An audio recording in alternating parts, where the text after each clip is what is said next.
কপিল সিব্বলকে ভৎসনা করে বা তিরস্কার করে সুপ্রিম কোর্টের তরফ থেকে বলা হচ্ছে মুখ্যমন্ত্রী হস্তক্ষেপ করলে ইডি কোথায় যাবে।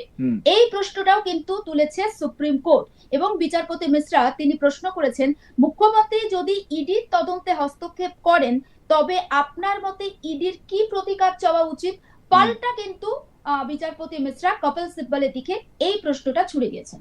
একেবারে, এবং এই প্রশ্নটা কিন্তু যথাযথ যে কোথাও গিয়ে যদি রাজ্য সরকারের কেউ একেবারে কেন্দ্রীয় তদন্তকারী সংস্থার যদি কোনো সমস্যা করে বা কাজে বাধা দেয়, সেই সময় সেই কর্তৃপক্ষ তখন কোথায় যাবে? রাজ্য সরকারের পুলিশের কাছে আবেদন করলে বা রাজ্য সরকারের পুলিশের কাছে যদি এই বিষয় নিয়ে কমপ্লেন করা হয়, তাহলে কি রাজ্য সরকারি পুলিশ মুখ্যমন্ত্রী মমতা বন্দ্যোপাধ্যায় বা আমি যদি বলি যে কোনো রাজ্যের হোম মিনিস্টার তাদের বিরুদ্ধে পদক্ষেপ নেবে?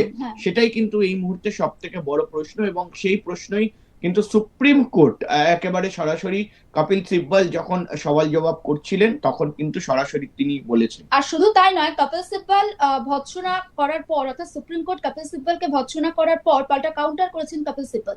তিনিও প্রশ্ন তুলেছেন। তিনি বলছেন যে আদালত কিভাবে ধরে নিচ্ছে যে মুখ্যমন্ত্রী অপরাধ করেছেন।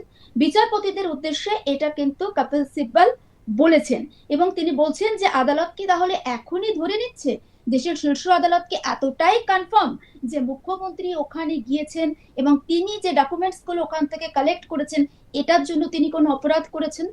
একেবারে দেখো, কিন্তু কোর্ট কিন্তু স্পষ্ট বলছে যে কোথাও গিয়ে কিন্তু তারা বা কোর্ট বা বিচার ব্যবস্থাতে ধরে নেওয়ার মতো কিছু নেই। পুরোটাই তথ্য, পুরোটাই প্রমাণ, পুরোটাই আই উইটনেস, এগুলোর ওপরেই কিন্তু বিচার ব্যবস্থা টিকে রয়েছে। অর্থাৎ সুপ্রিম কোর্ট তারা কিন্তু আবার ভর্ৎসনা করে বলছেন যে প্রতিটি অভিযোগ কিছু তথ্যের ওপর ভিত্তি করে হয়, যদি কোনো তথ্যই না থাকে তবে তদন্ত দরকার পড়তোই না। তাই তো ইডি এখানে সিবিআই তদন্ত চেয়েছে এবং সুপ্রিম কোর্ট কিন্তু এটা বলেছে। এবং খুব সম্ভবত আমার মনে হচ্ছে জুলেখা, এই মুহূর্তে দাঁড়িয়ে সুপ্রিম কোর্টের যে পর্যবেক্ষণ রয়েছে, যে পর্যবেক্ষণ গুলো এখন সুপ্রিম কোর্ট চলছে সুপ্রিম কোর্টে, সেখান থেকে আমার কোথাও গিয়ে মনে হচ্ছে যে সিবিআই তদন্ত কিন্তু আজকে দিয়ে দেওয়া হতে পারে। এবং এই যে ইডি কেস রয়েছে, এই ইডি কেসে কোথাও গিয়ে কিন্তু সিবিআই কে ইনভলভ করা হতে পারে যাতে ইনভেস্টিগেশন করা যায়।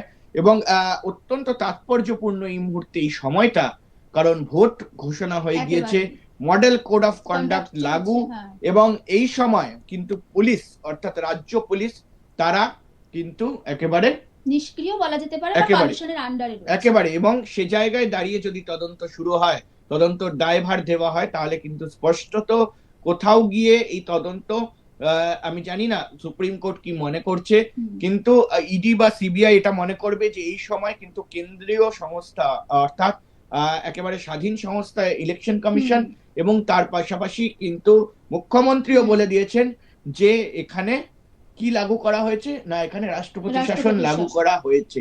এবং সেই সময় এই সিদ্ধান্ত যদি আসে, সিবিআই যদি তদন্ত দেওয়া হয়, তাহলে ভোটের আগে কিন্তু একটা বড় সড় বিষয়, বড় সড় সিদ্ধান্ত রাজ্য রাজনীতি এই মুহূর্তে নড়ে চড়ে বসতে পারে। অর্থাৎ সে জায়গায় দাঁড়িয়ে কিন্তু এটা কোথাও গিয়ে পর্যবেক্ষণ, এই অবজারভেশন যেদিকে যাচ্ছে সেদিকে কিন্তু তাই মনে হচ্ছে যে কোথাও গিয়ে কিন্তু এই ইডি যে মামলা, আইপ্যাকের যে রেড যখন হয়েছিল, সেই সময় যখন মুখ্যমন্ত্রী ঢুকে পড়েছিলেন, কি কারণে ঢুকেছিলেন, কি জন্য ঢুকেছিলেন, কি নিয়ে এসছেন, এই পুরো বিষয়টা যদি সিবিআই তদন্ত হয়, তাহলে কিন্তু মুখ্যমন্ত্রী মমতা বন্দ্যোপাধ্যায় এই মুহূর্তে দাঁড়িয়ে ভোটের আগে তার কিন্তু সমস্যা হতে পারে। এবং এটা কিন্তু সম্পূর্ণটাই আমি এখনো পর্যন্ত কিন্তু একটা সম্ভাবনার বেসিসে বললাম, যে সওয়াল জবাবটা এগিয়ে যাচ্ছে তার ভিত্তিতে আপনাদেরকে এই আপডেটটা আমরা দিচ্ছি। তবে একটু জানিয়ে রাখি এখানে যে আদালত ধরেই নিচ্ছে কি মুখ্যমন্ত্রী অপরাধ করেছে, এই প্রশ্ন যখন কপিল সিব্বল তুলেছেন তখন কিন্তু সুপ্রিম কোর্টের তরফ থেকে অর্থাৎ সেখানকার বিচারপতিরা বলেন যে আমরা এখনই কিছু ধরে নিচ্ছি না, আমরা এখন থেকে কিছু ধরে নিচ্ছি না, কিন্তু এটা তো একটা অভিযোগ, আমাদেরকে ভুল বুঝবেন না, প্রত্যেকটা অভিযোগে কিছু তথ্যের উপর ভিত্তি করে হয়। যেমনটা অনির্বাণ বলছিল, যদি কোনো তথ্যই না থাকে তবে তদন্তের কোনো প্রয়োজন বা দরকার পড়তো না। তাই তো ইডি এখানে সিবিআই তদন্ত চেয়েছে। অর্থাৎ তদন্তের অগ্রগতি ঠিক কোন দিকে যায় অবশ্যই তো আমাদের নজর থাকবে অনির্বাণ। একেবারেই তাই। এবং দেখো এই মুহূর্তে দাঁড়িয়ে কিন্তু আরো সওয়াল জবাবের যে খবর, সেই খবর কিন্তু এই মুহূর্তে আসছে। এবং তার পাশাপাশি কিন্তু সওয়াল জবাব এই মুহূর্তে একেবারে জোর কদমে চলছে। এবং ইডি কিন্তু বারবার করে তারা বলছেন যে কোথাও গিয়ে যে এই যে তদন্ত, সেই তদন্তর মাঝে কিন্তু ঢুকে পড়েছিল এবং সে কারণে কিন্তু এই মুহূর্তে সমস্যা হতে পারে।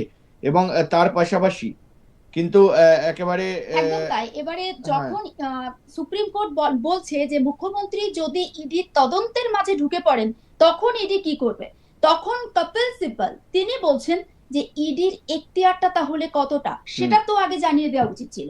অর্থাৎ ইডির এখতিয়ার নিয়ে এখানে কপিল সিব্বল তিনি কিন্তু প্রশ্ন তুলেছেন এবং তিনি বলছেন যদি ইডি আর্থিক তছরূপ প্রতিরোধ আইন বা পিএমএল এর অধীনে তদন্ত করতে গিয়ে অন্য কোনো অপরাধের কথা জানতে পারে তাহলে ওই আইনের অনুচ্ছেদ 66 অনুযায়ী সংশ্লিষ্ট কর্তৃপক্ষকে এই ক্ষেত্রে রাজ্যকে জানাতে হবে।